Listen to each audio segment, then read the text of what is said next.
smooth.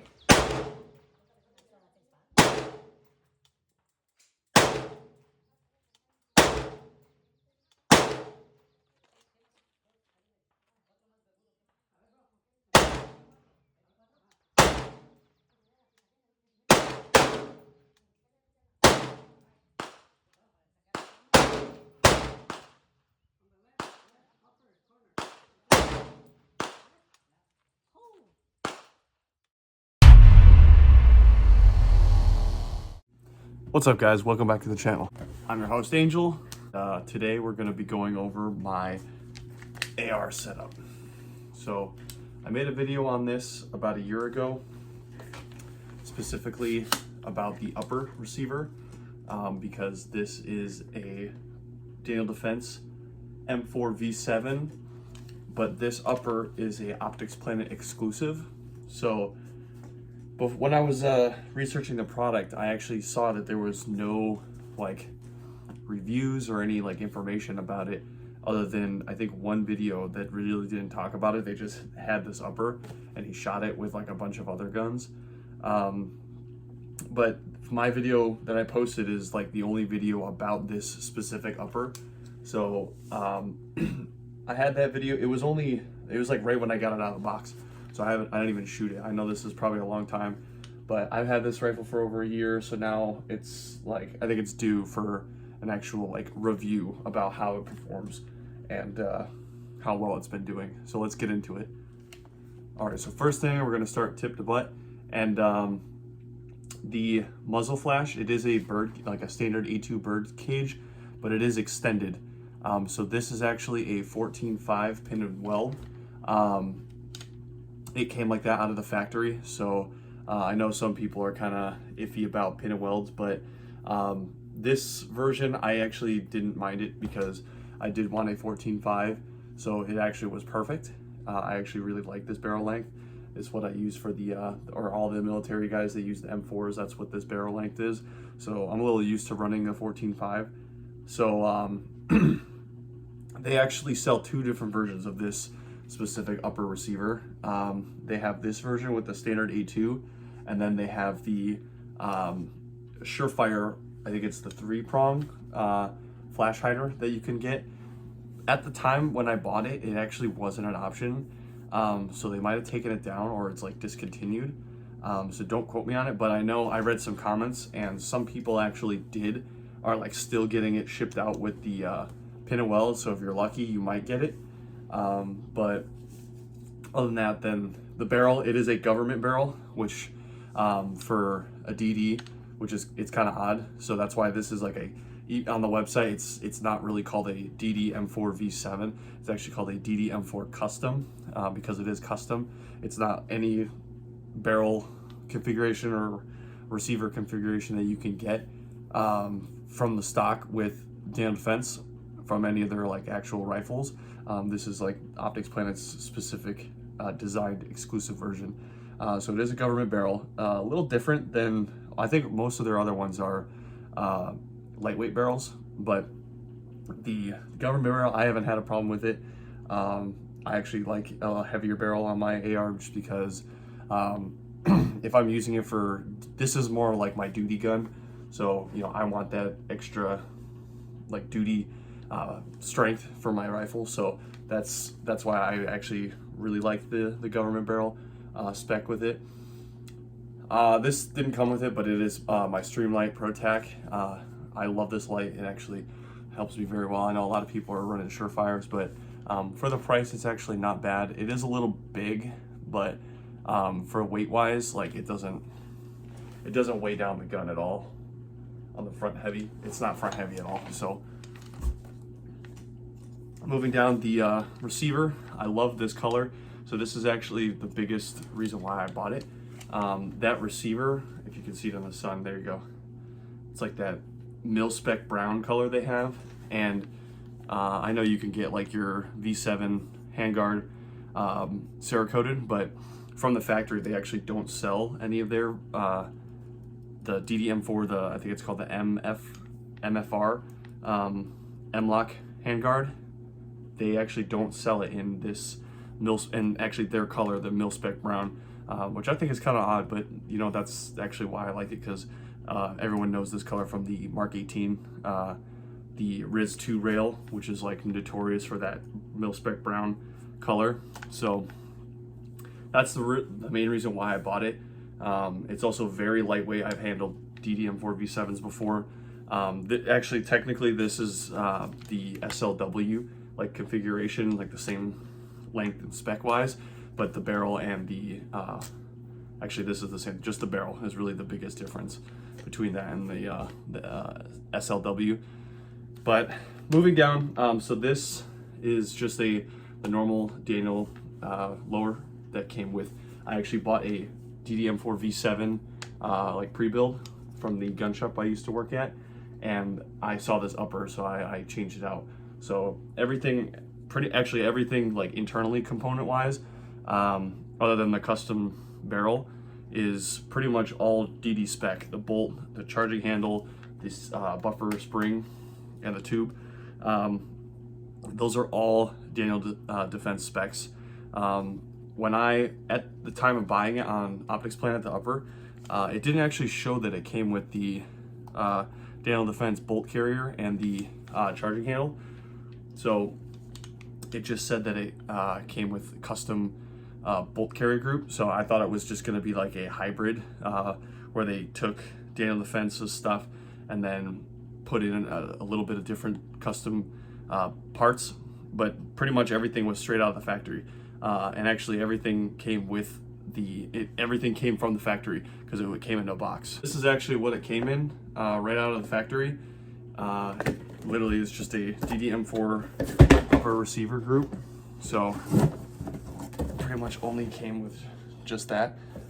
So it was like straight from the factory, which was a shock to me.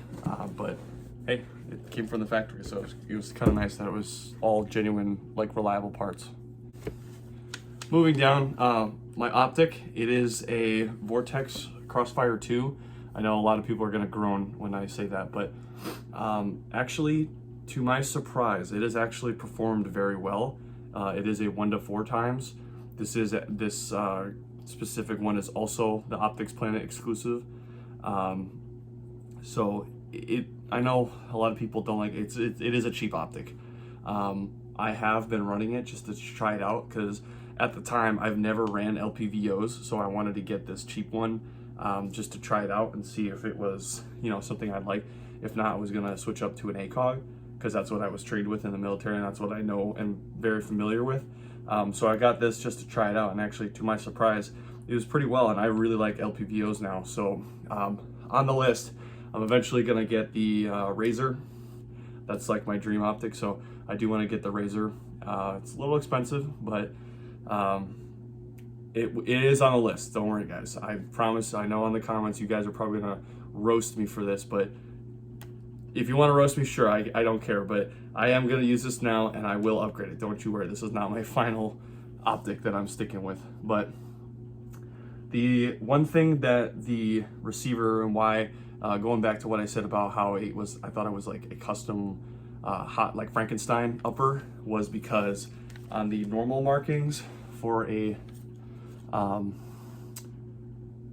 the Daniel Defense, they usually have it here and over here, but as you can see, they only have the logo right there. So that's why when I first got it, I didn't think it was actually Daniel parts, which is kind of crazy. But hey, like I said, it works. So everything, the pistol grip is Daniel Defense. Trigger is still the same mil-spec stock trigger. I actually like mil-spec triggers. I know a lot of people like the Geissele flat triggers. Those are pretty nice. But for me, for like a duty gun, I do want a mil-spec trigger just because I don't really like that light trigger for like accuracy shooting. So that's just my personal opinion. I know that everyone's different, but me personally, I like mil-spec triggers. There's nothing wrong with them. You could still shoot quick with a mil-spec trigger. Stock, this is the Magpul stock. I actually do have the original one right here. DD stocks, there's nothing wrong with them, but the rubber here, it makes it extra grippy, don't get me wrong. But when you grow a beard, the rubber kind of catches up on it. It's really uncomfortable. So I like the Magpul furniture. The slimness too of it is very easy to get your cheek weld on the stock, so I like this stock. Like I said before, the buffer tube is all Daniel Defense stock, and the bolt carrier group as well is also Daniel Defense. So everything is pretty much, well, everything that like actually is part of the rifle is Daniel Defense, but everything has been really well. It shoots very smooth. Because this version, it is a government barrel, like I was saying, so it's a little heavier, but because it's a shorter receiver or shorter barrel and the shorter handguard, it actually is a little bit lighter. So this total rifle, last time I weighed it, obviously unloaded, was, I think it was just pushing like 8 pounds. So 8 pounds for a rifle that is crazy light. You can run and gun this thing all day. It's actually very easy to manipulate in both your tight spaces, and then because when you collapse the stock down, it's still very compact. And I'm actually very tall and I have very long arms, so even running this like in the shortest configuration, it works because the shortened barrel is actually just easier to maneuver. I mean, you could still do it with a 16-inch barrel, but me personally, I want a 14.5 because you get both worlds pretty much. You get the long range aspect, and then you also can utilize that close range CQB, CQC kind of environment. When I was in the Marines, I was running the M27, which is an 18-inch barrel. So, and then with the suppressor on it, it's almost basically 20-inch barrel. That is insane. We would do our CQB training with that, and that was, I mean, you can do it, it's possible, but man, does having a shorter barrel work. So if you're running a fighting rifle and you're trying to get something similar to this, where you're, you know, shit hits the fan kind of rifle, or, you know, Civil War or Boog or whatever, China, this is something I would recommend. Not like this exact configuration. If you like Daniel Defense, I would try to check them out. But if not, any of the 14.5 variants, I'd say Geisley is probably one of the top ones too. The URGI, very, very great upper. But 14.5, in my opinion, obviously this is just my opinion, 14.5 and for what it is and what it does is pretty much like the go-to for all-around rifle, because you don't really lose your accuracy with the 14.5 because technically this barrel is still 16 inches total length. It's just because this is extended, everything else is shortened back a couple inches. So it's still a 16-inch barrel technically, but you do lose some velocity with the 14.5 because the barrel isn't going that extra inch or 2 inches, but the turnaround, or basically there's no turnaround with it, because either way, it's not really noticeable. Most rifle engagements are still gonna only be between like the 100 to 300 meter like distance range. If you're pushing past that, I wouldn't shoot. You can, technically it's 500, 550, but if you're shooting that far with your rifle, it's mostly just for suppression. Most of the time you're gonna be accurately engaging enemies between the 100 and 300 or even closer.